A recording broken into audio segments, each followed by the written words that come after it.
Did you know that you can customize Godot's editor's interface by changing the editor settings? In this video, I'm going to show you how to do that. I'm also going to show you some of my favorite settings to customize.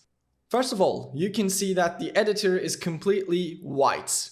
I did this by changing the theme or the color scheme of the editor. All of the editor settings are going to be in the editor menu here and editor settings. Here you have a ton of different options that you can play with.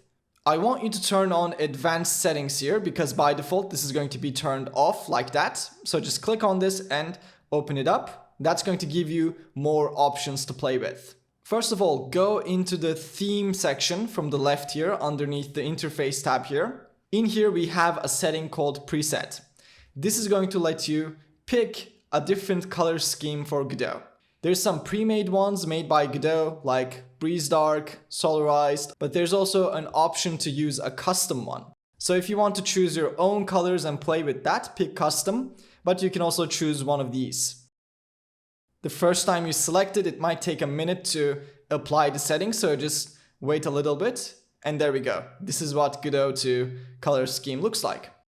Next up, I'm going to show you how to scroll past the end of a script by changing one of these settings. So what is the problem?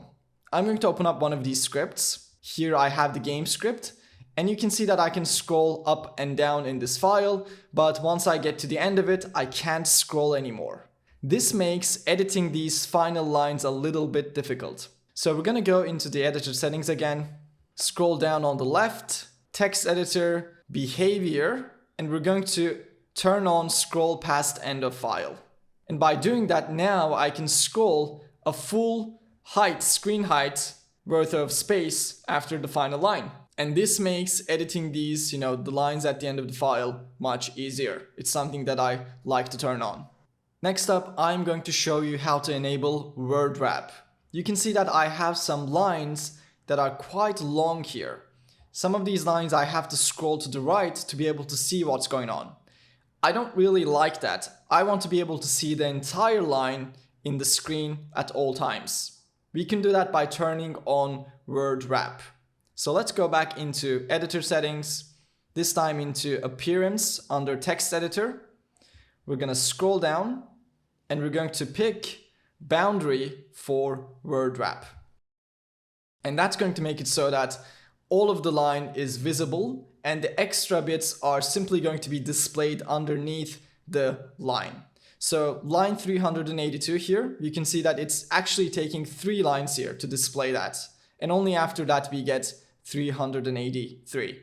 This makes, again, editing the script much easier in my opinion. Okay, let's carry on. Next one is going to be, it's going to have to do with the scene tab right here. So let's open the settings back up. We're going to scroll up and we're going to click on scene tabs underneath interface. And the first one I want to turn on is going to be display close button. We're going to set this to be always.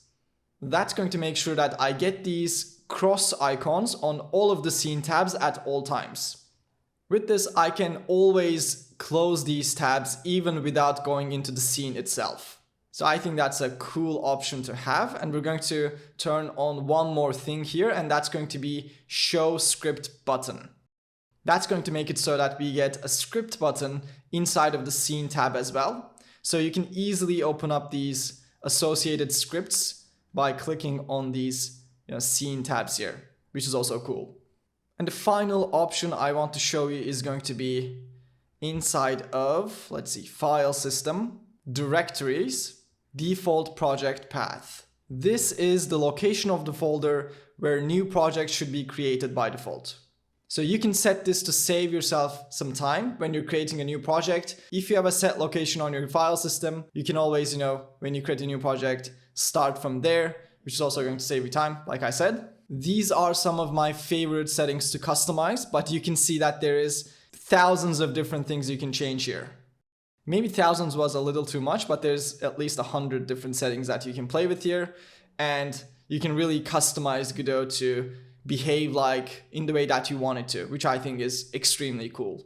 So give these settings a shot, play with them. If you like, you can also play with other settings as well. If you like this video, take a look at this one as well. Also take a look at the link in the description. Thank you for watching. I'll see you in the next one.